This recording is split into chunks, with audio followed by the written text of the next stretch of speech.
হরে কৃষ্ণ বন্ধুরা, কেমন আছেন? আশা করি সকলে ভালো আছেন এবং সুস্থ আছেন।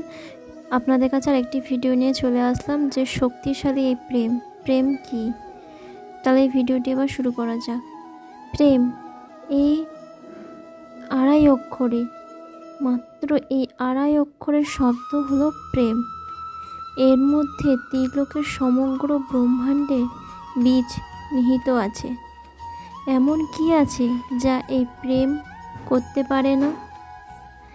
যেখানে শক্তি বিদ্যা প্রয়োগ করেও আপনি কিছুই করতে পারবেন না, কিন্তু সেটা কিন্তু প্রেমের দ্বারা অর্জন করা সম্ভব। প্রেম চাইলে পাথরেও ফুল ফোটাতে পারে। প্রেম চাইলে ন্যাড়া পাহাড়ের বুক ছিঁড়েও নদীর পথ তৈরি করতে পারে।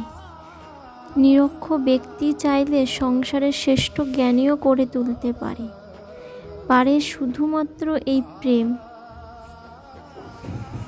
এই প্রেমের জন্যই তো দুষ্টু কানাই শ্যাম হয়ে উঠেছিল। শুধুমাত্র এই প্রেমের টানে ত্রিলোকের স্বামী দ্বারকাদেশ নির্ধন সুদামার পদসেবাও করেছিলেন। এই প্রেম হলো সংসারের সবথেকেই বড় শক্তি। যদি আপনাদের এই ভিডিওটি ভালো লাগে তাহলে আমার চ্যানেলটিকে সাবস্ক্রাইব করে পাশে থাকা বেল আইকনটি প্রেস করে দেবেন নিত্য নতুন ভিডিও নোটিফিকেশন পাওয়ার জন্য, আর লাইক করে দেবেন। হরে কৃষ্ণ, রাধে রাধে।